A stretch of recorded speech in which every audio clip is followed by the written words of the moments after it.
नमस्कार मंडळी, स्वागत आहे तुमचं माझ्या यूट्यूब चॅनलवर। सो तुम्ही आतापर्यंत बघत आला असाल की किती गणपती बनवले, जर्नी बनवण्यापासून कलरिंग पासून डेकोरेशन पर्यंत मी सगळं बघितलेलं आहे। सो आजचा दिवस आहे गणपती बसायच्या आदला दिवस, म्हणजे हे गणपती जे दिसत आहे सो ते उद्या सगळे जातील आपापल्या घरी। बॅक कॅमेराने दाखवते तुम्हाला।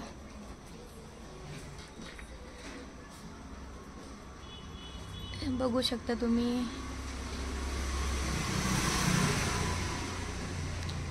नवशा गणपती, दगडूशेठ, असे छोटे छोटे क्यूट। सो बघू शकता तुम्ही, हा क्यूट क्यूट गणपती, हा तर आत्ताच जाणार आहे, याला घ्यायला येणार आहेत आता। बाय। हे सगळे छोटे छोटे क्यूट गणपती बघू शकता तुम्ही, 9-8 इंचचे। फक्त कलरिंग साठी पूर्ण महिना गेलेला आहे। हे थोडंफार डेकोरेशन केलंय, कान मस्त दिसताय, छान। हा बघा, सगळ्यात स्माइल वाला गणपती हा आहे आपला क्यूट नवशा गणपती।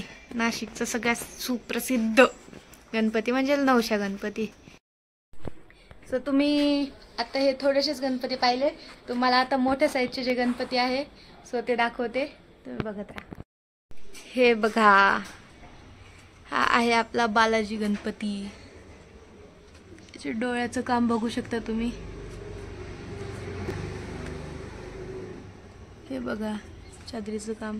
हा अजून एक छोटासा, तो स्माइल वाला 1.25 फुटाचा गणपती। हा आहे आपला 1.5 फूट सगळ्यात मोठा, लालबागचा राजा,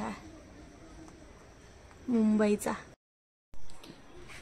या गणपतीसाठी सगळ्यात जास्त मागणी होती।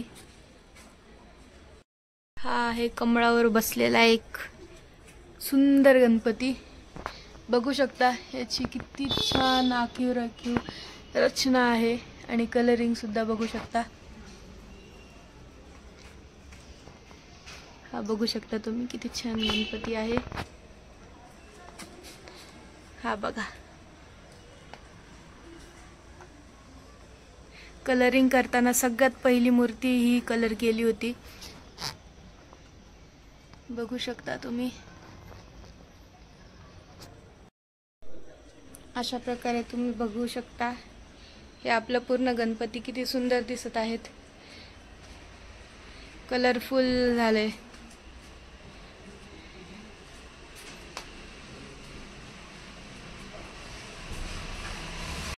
मी तुम्हाला फक्त आडवा एकदा हात फिरवून दाखवते।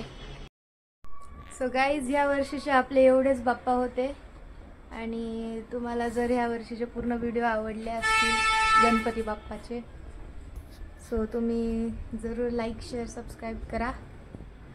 आणि व्हिडिओ बघितले नसतील माझ्या चॅनलवरचे सो ते नक्की बघा।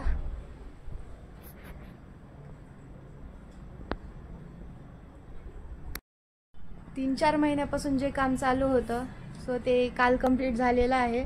आणि त्याचप्रमाणे म्हणजे इतके दिवस हे गणपती बनवत होते, आणि अचानक आता उद्याच्याला आहेत गणपती जातील, सो आमचं घर सुनं सुनं होऊन जाईल।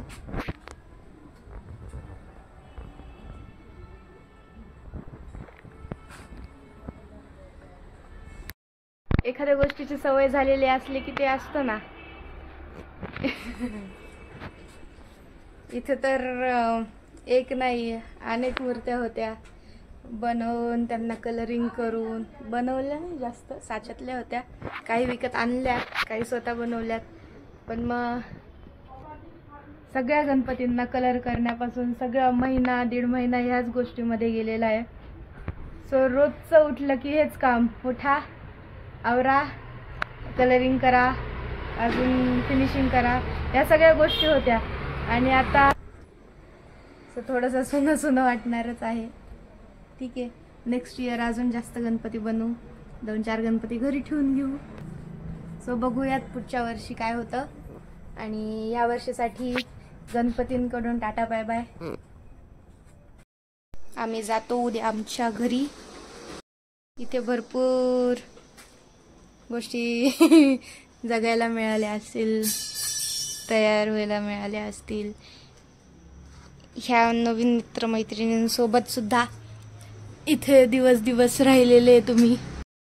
सो हे तुम्ही तुमच्या घरी जाऊन विसरू नका रे बाप्पांनो, आणि मला पण विसरू नका. ओके. सो ह्या वर्षीसाठी आपले गणपती झाले आहेत. उद्या सगळे गणपती जातील आणि आपल्याकडे एकही गणपती उरणार नाही. सो बघूयात पुढच्या वर्षी अजून काय करता येतं नवीन. आणि ह्या वर्षी जिथे गणपती देणार आहोत, जे जे गणपती घेऊन जाणार आहेत आपापल्या घरी, सो तिथे ते आनंद पसरवतील हीच इच्छा. आणि थँक्यू सो मच.